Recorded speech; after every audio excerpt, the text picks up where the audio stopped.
Pagi kita lanjutkan ya dengan 12 gelar kesarjanaan yang Anda miliki sekarang dan dalam waktu dekat akan menjadi 15 gelar kesarjanaan yang berhasil Anda peroleh.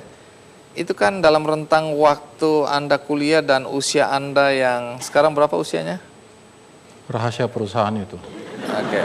Sampai pada umur rahasia perusahaan tadi, itu kan relatif pendek untuk mendapatkan ijazah sebanyak itu. Apakah ada yang juga dirangkap begitu? Anda belajar di universitas ini sambil belajar di universitas lainnya? Betul, ada. Ada rangkap berapa? Pernah rangkap berapa? 2. Oh, dua saja. 2. Dan itu enggak pendek waktunya, 48 tahunan. 48 tahun. Apa tantangan terberat yang Anda rasakan dalam memperoleh ijazah sebanyak itu? Hampir, kalau menurut saya, hampir 70% DO itu disebabkan oleh karya akhir. Lalu Anda mengalami apa selama upaya untuk mendapatkan gelar kesarjanaan sebanyak itu? Metodologi research, metodologi penelitian. Kalau bagi waktu ada masalah nggak? Bagi waktu tidak ada masalah. Jadi kegiatan Anda, saya menyebutnya kegiatan Anda, mengumpulkan ijazah sebanyak itu, apa betul-betul ingin mencari ilmunya atau cari sensasinya? Kalau saya cari sensasi tidak, karena selama ini saya tiarap. Tidak ada yang tahu tuh. Sampai saya 6 tidak ada yang tahu. Lalu apa manfaat pengetahuan itu bagi kehidupan Anda? Jadi manfaatnya di mana kita tidak tahu. Tapi dalam kehidupan kita, semua ilmu yang kita pelajari, pengalaman yang kita peroleh, itu pasti ada manfaatnya. Dalam perjalanan karir Anda pernah jadi, saya dengar jadi guru SMK. Betul. Kemudian pernah jadi guru musik. Betul. Pernah jadi produser film. Betul, dengan Piala Citra 2. Dapat Piala Citra 2. Terus Anda aktivis di koperasi, ketua berbagai yayasan, dan yang menarik adalah Anda pernah bekerja di perusahaan kremasi mayat. Ya.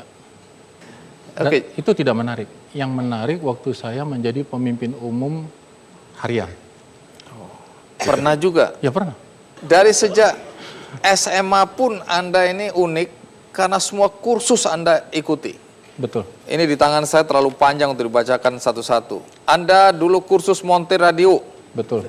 Kursus montir tape recorder, montir televisi hitam putih. Terus montir televisi berwarna, ada jenjangnya ya. Bukan jenjangnya, karena waktu jenisnya. itu waktu itu belum ada yang berwarna. Waktu hitam putih Anda belajar, begitu ada TV berwarna Anda belajar lagi. Iya. Pernah kursus montir mesin pendingin, AC ini ya, montir mobil dan motor, montir traktor dan alat berat, montir gulung dinamo, montir bangunan beton bertulang, pengaspalan jalan, instalasi listrik, fotografi, komputer, perhotelan, bumzaken dan impor ekspor, akupuntur dan apalagi moxibustion, moxibustion, tata buku dan hitung dagang, pertukangan kayu dan besi, percetakan dan sablon, kursus hortikultura, kursus pembuatan bahan bangunan, aspal, emulsi, cat, air, batako, batu bata, genteng dan lain-lain. Kursus industri rumah tangga, membuat sabun, kecap, saus tomat, tahu tempe, tauco. Kursus Alkitab, kursus Al-Quran, pengobatan tradisional China, kursus berbagai bahasa, kursus berbagai alat musik, berbagai seni bela diri, kursus berbagai olahraga, kursus seni minum teh. Yang saya lihat belum lengkap ini kursus menjahit dan tata rias.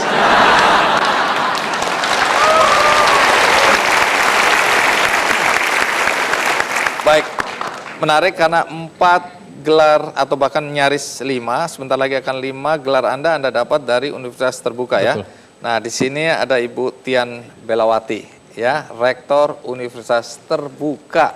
Selamat datang. Bu Tian, menarik sekali, mungkin banyak di antara penonton yang lupa asal muasal Universitas Terbuka. Dulu ide pendirian Universitas Terbuka ini tujuannya apa sih? Jadi Universitas Terbuka itu didirikan tahun 84. Ketika itu banyak sekali lulusan SLTA, karena waktu itu kita sedang ada dampak dari oil boom tahun 70-an. yang tidak tertampung di perguruan tinggi konvensional yang sistemnya tatap muka. Nah, itu pemicu utamanya sehingga kemudian pemerintah pada saat itu mencari satu model pendidikan tinggi yang tidak memerlukan infrastruktur yang terlalu masif. Dan ditemukanlah model yang disebut universitas terbuka yang waktu itu dicontoh dari Inggris. Ibu Tian, lalu sekarang ini mahasiswanya siapa saja? Nah, mahasiswa UT itu siapa? Mahasiswa UT itu datang dari berbagai lapisan masyarakat. Kalau kita lihat dari sosial ekonominya, mungkin dari yang kelas ekonomi terendah, misalnya seperti tadi ya, Bayu, ada yang dari cleaning service, bahkan banyak para TKI yang sekarang sedang kuliah di UT, sampai kepada mereka yang kedudukan sosial ekonominya itu sangat tinggi. Susah nggak masuk UT ini? Masuk UT gampang, keluar juga gampang, yang susah lulus. Iya. Karena kalau lulus kan harus memenuhi persyaratan. Mahal nggak sih? Lebih mahal orang yang merokok. Kalau Anda dan teman-teman di Universitas Terbuka, apa harapannya, peran dan fungsi UT ke depan? Ya, saya kira kalau kami berharap bahwa semakin banyak masyarakat mengetahui bahwa di Indonesia ini ada universitas terbuka dengan sistem belajar yang sangat fleksibel, dan kami berterima kasih dengan perkembangan teknologi informasi dan komunikasi yang sudah mempopulerkan email misalnya ya, dan kemudian mempopulerkan istilah e-learning, karena dengan adanya istilah-istilah itu kelihatannya sekarang bagi kami tidak terlalu sulit untuk menjelaskan sistem pembelajaran yang dilakukan oleh UT.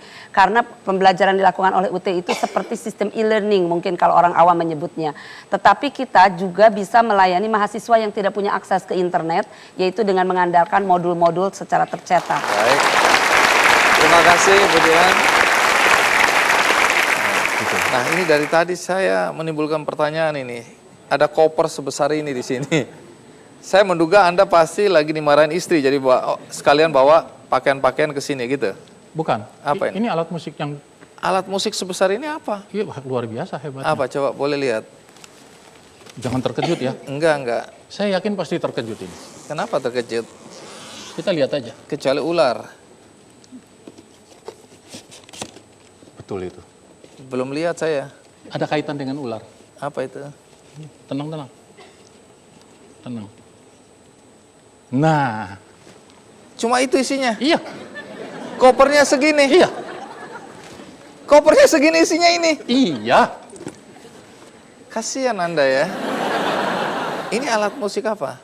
Ini alat musik kalau di India itu untuk apa, membangkitkan ular. Ular kobra. Nanti harus begitu baru dia bisa bunyi. Iya. Nah, ini kan.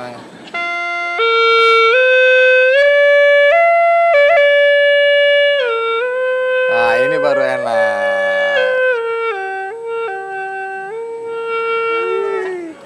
Jadi inget ling-ling.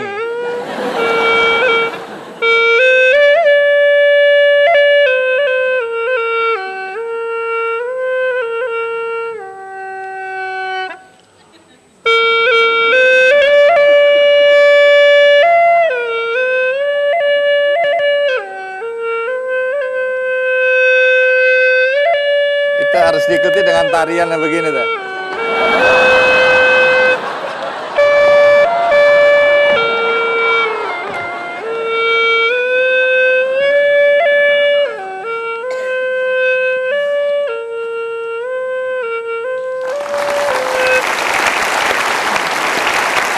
Ya.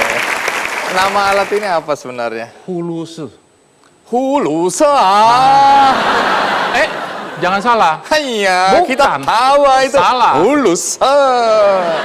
Ini Hulusa kuntul palisa.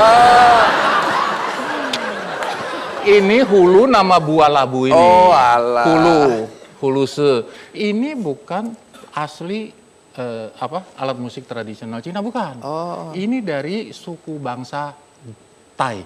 Baik, kita berikan aplaus untuk Pak Agi. Terima kasih Pak Agi. Baik, pagi di ujung acara ini saya hendak membagikan satu buku. Judulnya Ikuti Kata Hatimu. Dan buku ini akan saya bagikan satu-satu untuk Anda di studio.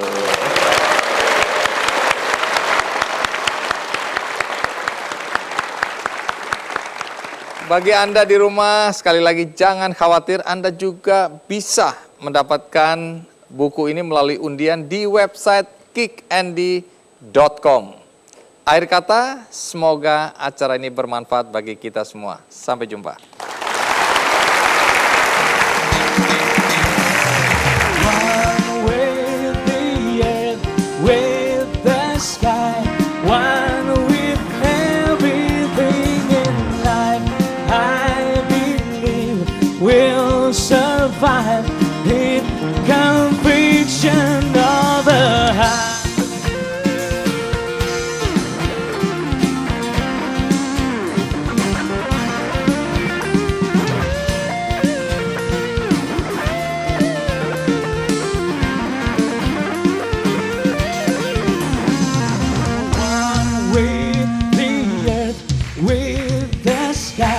One with everything in life. I believe we'll survive with conviction of the one earth, one sky, only one world, only one chance, oh one life when we will live.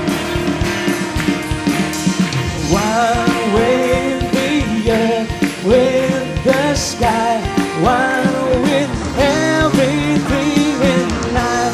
I believe we'll survive with conviction of the